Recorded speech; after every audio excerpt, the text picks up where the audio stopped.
कौन से अखाड़े से बिलोंग करते हैं गुरुजी? बहुत बहुत आशीर्वाद साधुवाद। अभी जहाँ बैठे इसका नाम निरंजनी अखाड़ा है, पंचायती अखाड़ा श्री निरंजनी। और मैं श्री महंत है रविंद्रपुरी, अध्यक्ष अखिल भारतीय अखाड़ा परिषद एवं मनसा देवी मंदिर ट्रस्ट हरिद्वार। बहुत बहुत बढ़िया गुरुजी। ये अखाड़ा का महत्व क्या है गुरुजी? देखिए, लोग पूछते हैं अखाड़े क्या होते हैं, कई लोग समझते हैं दंगल वाले अखाड़े होते हैं। अखाड़ा एक समूह है, संतों का समूह है। और जहाँ शस्त्र और शास्त्र की विद्या दी जाती है उसी का नाम अखाड़ा है।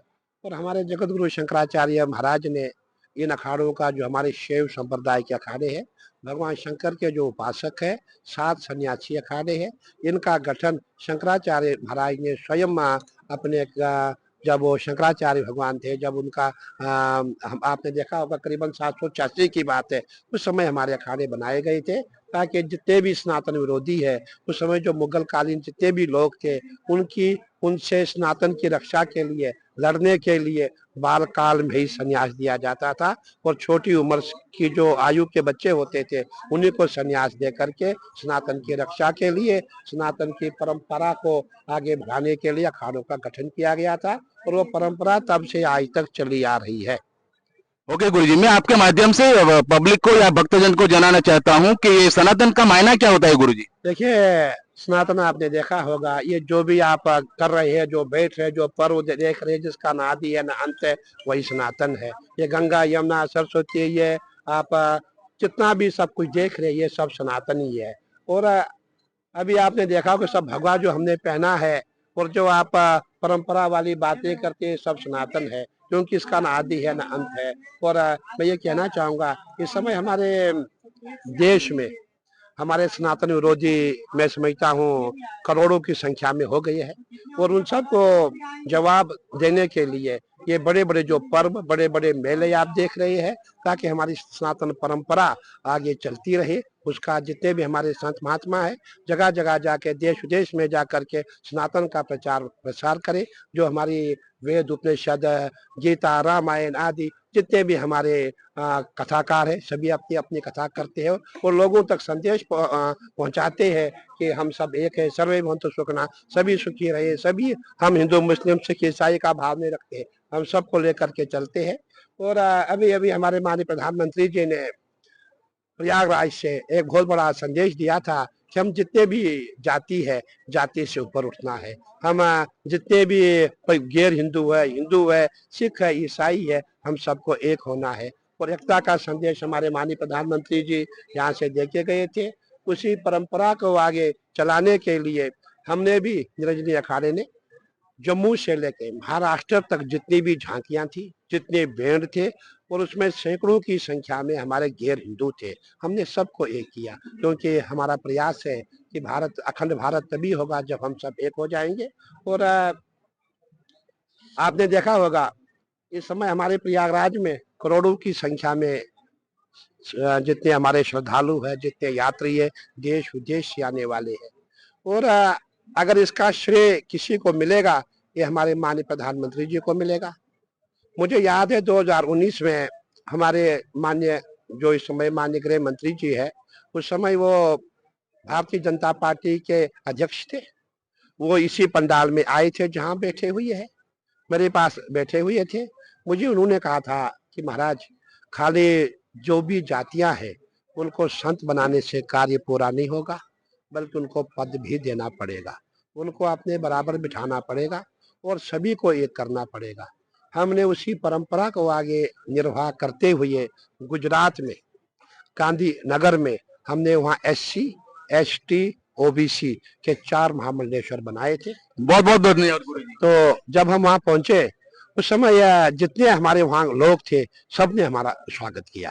और उस समय जो SC समाज के महाराष्ट्र के जो राष्ट्रीय अध्यक्ष है, मुझे उनका फोन आया, गुरुजी जो आप करने जा रहे हैं, ऐसा 5000 साल पहले हुआ था, जो आप करने जा रहे हैं। हमें बहुत खुशी हुई, कुछ अच्छा काम हमसे हो रहा है। तो मैंने कहा भाई आपको भी आना होगा। वो भी गांधीनगर में आए थे, हमारे मंच पे आए थे। तो जब हमने प्रयास किया, जो हमारे वहाँ के पॉलिटिकल व्यक्ति थे, जो 7 बार का वहाँ का विधायक है, वो हमारे खिलाफ हो गया। देखिए, जो हमारे राजनेता वो नहीं चाहते हम एक हो जाए। उसने सोचा हमारा वोट बैंक समाप्त हो जाएगा। फिर हमने शादी तक ये मैसेज पहुंचाया। तो हमारा पूरा प्रयास है कि जितनी भी जाति है सबको हमें एक करना है, लेकिन जितने पॉलिटिकल व्यक्ति है ये हमें एक होने नहीं देते हैं। लेकिन हमारा पूरा प्रयास है। और आप देख रहे हैं पूरा मेला है। और आज जो सनातन को हम ये देख रहे हैं, पूरे भगवा घूम रहा है, पूरा देश विदेश में हमारे सनातन की चर्चा हो रही है। और पूरा देश विदेश मोदी मोदी कर रहा है। इसके पीछे कौन है? हमारे सनातन के सबसे बड़े स्तंभ, सबसे बड़े इस समय प्रहरी कौन है? हमारे मोदी जी है, नरेंद्र मोदी जी है। हमें याद है 2013 में इसी प्रयागराज में यहाँ हमारे लिए सपा की सरकार ने एक मुसलमान प्रभारी बनाया था। हमारे लिए एक मुसलमान प्रभारी बनाया गया था, जो हमारा कुंभ मेले का प्रभार किसे दिया था? आजम खान को दिया था। हमें बहुत दुख हुआ कि भाई हमारे मुख्यमंत्री ने क्या किया। क्या यूपी में कोई हिंदू नहीं थे? सही बात है। जो हमारी सनातन की परंपरा है, जो हमारे संतों की परंपरा है, जो इतना बड़ा मतलब पर्व होने जा रहा महाकुंभ का, एक मूल्य को आपने हमारे सर पे बिठा दिया। बहुत दुख हुआ, लेकिन क्या करते हैं, सरकार सरकार है। तो कहने का तात्पर्य, जब हमारे माननीय प्रधानमंत्री जी आ गए, जब हमारे माननीय अमित शाह जी आ गए, तब से हमने जो है देखा कि हमारा भी कोई प्रधानमंत्री है, कोई हिंदू प्रधानमंत्री है, कोई सनातनी प्रधानमंत्री है। कब हमने देखा? जब उन्होंने राम मंदिर में वो नतमस्तक हो गए। हम उस समय कोरोना काल था, भारत से करीबन 200 संत बुलाए गए थे, हम उसमें थे। जब हमने देखा हमारे माननीय प्रधानमंत्री जी रामलला के सामने नतमस्तक हो गए, हमारे आंखों में आंसू थे, हम रो दिए। और मुझे वो दृश्य अभी मुझे दिखता है, मुझे लगा कि काश ऐसा प्रधानमंत्री 1947 1948 में आया होता, 1950 में आया होता, आज हमारी दशा क्या होती, आज हमारी दिशा क्या होती, आज हमारा सनातन कहां से कहां पहुंचा होता। जो हमारे जितने भी हमारा इतिहास था, नागाओं का इतिहास था, सनातन का इतिहास था, वो लुप्त नहीं हुआ होता।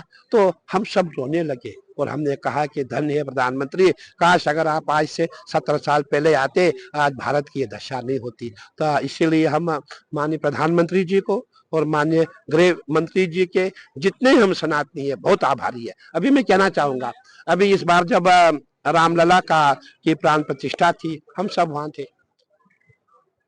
जब हम वहां पहुंचे, हमने देखा हमारे हिंदू में बहुत बड़ी कमी है। अगर कोई काम करता हम उसको श्रेय नहीं देते। वहां बड़े बड़े नेता पहुंचे, बड़े बड़े लोग पहुंचे, हमारे संत पहुंचे, सबने कहा कि मेरा योगदान है, मेरा योगदान है। बड़े बड़े भाषण हो रहे थे। और हम जब पहुंचे, मैं उत्तराखंड से एक बहुत बड़ी दिव्य और भव्य यात्रा लेके जब मैं वहां पहुंचा, अयोध्या में पहुंचा, उस समय मैंने कहा तुम किसी का योगदान नहीं है। मैंने कहा अगर आज प्रधानमंत्री जी हमारे नरेंद्र मोदी नहीं होते, तुम्हें राम मंदिर नहीं मिलता। आज तुम सब बोलो हमने किया, कोई कुछ नहीं किया। हमने भी बलिदान दिया है, हमारे संतों की हत्याएं हुई है, कारसेवकों की हत्याएं हुई है, वो बात अलग है। लेकिन इतनी हत्याएं होने के बाद भी हमें क्या मिला था? कुछ नहीं मिला। लेकिन आज जो राम मंदिर का जो निर्माण हो रहा है, इसकी प्राण प्रतिष्ठा हो रही है, इसका श्रेय दो व्यक्तियों को जाता है, माननीय प्रधानमंत्री नरेंद्र मोदी जी और अमित शाह जी को। अगर वो दो नहीं होते, कभी हमें राम मंदिर नहीं मिलता। तुम्हारे उससे कुछ तो बहुत लोग मेरे खिलाफ हो गए, तो क्योंकि सच बोलना थोड़ा कड़वा होता है।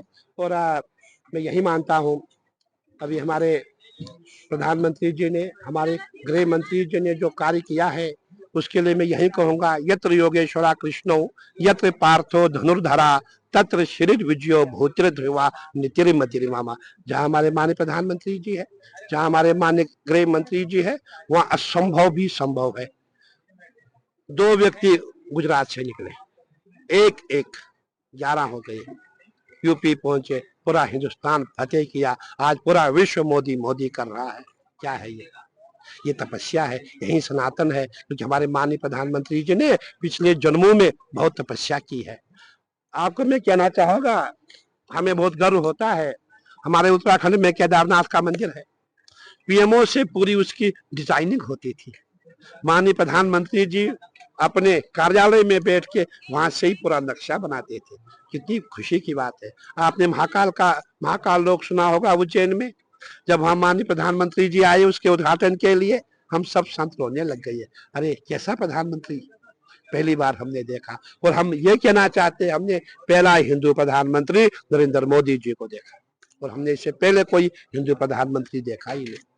तो मैं कहना चाहूंगा आज ये दिव्य भव्य जो आयोजन हो रहा है, इसके पीछे कौन है? हमारे माननीय प्रधानमंत्री जी है, माननीय गृह मंत्री जी है। भले वो दिल्ली में बैठे हैं, ये उनके कैमरे पूरे हमारे प्रयागराज पे लगे हैं। और हमारे यूपी के भी एक मुख्यमंत्री जी है, योगी आदित्यनाथ, जो पूरा आयोजन संपन्न करा रहे हैं। और ताकि हम सबका प्रयास है प्रयागराज का जो महाकुंभ दिव्य हो, भव्य हो, स्वच्छ हो। एक और चीज मैं बताऊंगा, इसी समय जब अमित शाह जी यहाँ आए थे, अमित भाई ये बहुत अच्छे हैं, उन्होंने हमें कहा कि यहाँ व्यवस्था अच्छी नहीं है। कुंभ में जब यहाँ यात्री आता है, मेला क्षेत्र है, शौचालय कहाँ है? उस समय इनकी सरकार ने हजारों की संख्या में शौचालय बनाए थे। बात सही है, लोग हमारे यहाँ आते हैं, जो भी खाना मिलता खा लेते हैं, जहाँ जगह मिलती है सो जाते हैं, क्योंकि यहाँ होटल भी नहीं मिलते हैं। उनका रेट 25,000 इस समय है, 50,000 एक एक रूम मिल रहा है। लोग कहाँ जाएंगे? मेला क्षेत्र में आएंगे। मेला क्षेत्र में कहाँ रुकेंगे? रेन बसेरे में कितने लोग आ पाएंगे? ऐसे ही कपूर में रुकते। अगर रात को आप आते, आप ऐसे लोग दिखाई देते हैं यहाँ पे। कहने का तात्पर्य है कि अब व्यक्ति जो है शौच कहाँ जाएगा? इसीलिए उस समय लाखों की संख्या में शौचालय बनाए गए थे।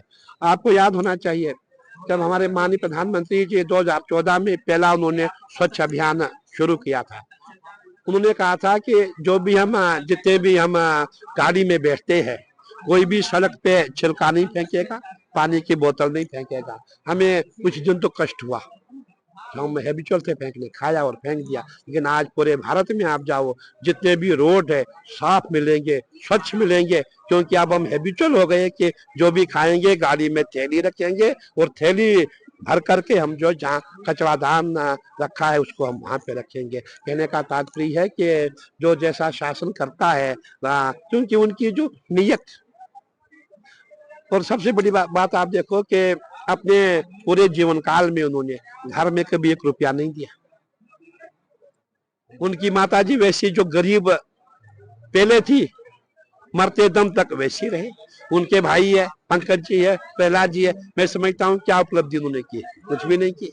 और वैसे हमारे माननीय योगी जी है, इनकी वे जो पूरा घर है करीब है। और योगी जी ने बहुत अच्छा कहा था, जब मीडिया ने पूछा कि आपकी बहन तो चाय बेचती है, उन्होंने कहा मेरी बहन नहीं है, बहुत बहनें गरीब है, मुझे अपनी बहन के लिए देखना, ये सब मेरी बहनें हैं। तो कहने का तात्पर्य है कि सबका भाव, समष्टि को लेके भाव होना चाहिए। और मैं समझता हूँ कि आज जो हमारा मेला है बहुत अच्छा होगा, बहुत शुभ होगा। और हम सबका प्रयास है दिव्य भव्य स्वच्छ। और ये कुंभ अब डिजिटल भी हो गया है। क्यों डिजिटल हो गया? ये हमारे माननीय प्रधानमंत्री जी ने किया कि अब जो भी हमारी जितनी ऐप है, हमें देखना हमारा प्लाट कहाँ है, हम कहाँ बैठे हैं, लोकेशन डालो, आप वहाँ पहुँच जाएंगे। आप देखेंगे कि हमें सेक्टर 6 में जाना है, वहाँ कोई भी व्यक्ति उसका वहाँ प्लाट है, कैंप है, आप ऐप में जाएंगे, दाएं कौन है, बाएं कौन है, ऊपर कौन है, नीचे कौन है, सब पता चलता है। और पूरे ड्रोन में मेला क्षेत्र में घूम रहे हैं कि हर व्यक्ति। और आप देखेंगे अभी जो पन्नू की धमकी भी आई थी, ऐसी सुरक्षा यहाँ है। पीएससी भी यहाँ, यूपी पुलिस यहाँ, उत्तराखंड पुलिस यहाँ, जितने दाएं बाएं की स्टेटें हैं उन सब से पुलिस मंगाई हुई है, बीएसएफ लगाई हुई है, सीआरपीएफ लगाई हुई है। मैं समझता हूँ कि सुरक्षा की दृष्टि से यहाँ बिल्कुल हमारा जो मेला है बहुत सेफ है। और हम यही आपके माध्यम से अपील करना चाहेंगे, सभी महाकुंभ में आए और ज्ञात अज्ञात में जो हमसे पाप होते हैं, देखिए हम व्यक्ति है, पाप हो ही जाता है। और जब हम सुबह से शाम तक कोई भी किसी क्षेत्र में किसी फील्ड में काम करते हैं, ज्ञात अज्ञात हमसे पाप हो जाता है। और ये सही अवसर है। आपने देखा होगा, सुना होगा कि महाकुंभ 144 साल के बाद आ रहा है। महाकुंभ क्या है? कुंभ कलश है, और कलश में क्या है? अमृत है। और आपने देखा होगा जब हमारे सूर्य मकर राशि में आते हैं, गुरु बृहस्पति वृष राशि में आते हैं, फिर हमारे नक्षत्र है, हमारे योग है, करण है, पूरा इसका एक मिलान होता है।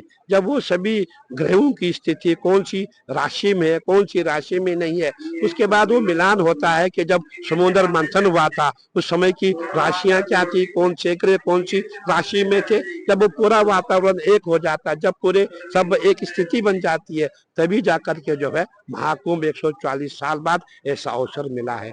और हम सबका यही मानना है। देखिए हम तो संत है, सनातनी है, ब्राह्मण है, जितने भी हम जातियां हैं, हम सबका मानना है कि गंगा में स्नान करने से पाप कट जाता है। इसलिए हम अपील करना चाहेंगे सभी आए, दिव्य और भव्य कुंभ के साक्षी बने। ज्ञात अज्ञात में जो आपसे पाप हुए है उसका प्रायश्चित होगा और आपको मोक्ष की प्राप्ति होगी। यम यम कामेत कामम, जिस जिस काम का आप चिंतन करेंगे वो काम आपका सफल होगा। बहुत बहुत आशीर्वाद, साधुवाद। बहुत बहुत धन्यवाद गुरु जी। मैं आपके माध्यम से ये भक्तजन को ये विनती करता हूँ कि संत नौहत जगत में जल जातो पूर्व ब्रह्मांड, संत नौहत जगत में जल जातो पूर्व ब्रह्मांड, ज्ञान करी लहर में ठहरे ठामो ठाम। दोस्तों ये संत ये आधार अपने समाज के आधार स्तंभ है। तो गुरुजी ने बहुत अच्छी बात अपने सुनाई कि संत है जगत के आधार स्तंभ है। संत किसको बोलते हैं, संत की व्याख्या गुरुजी ने दी कि संत बड़े परमारथी शीतल जा कोंग, संत बड़े परमारथी शीतल जा कोंग, तपत बुझा औरन की दे दो अपना रंग। खूब खूब धन्यवाद गुरुजी, प्रणाम।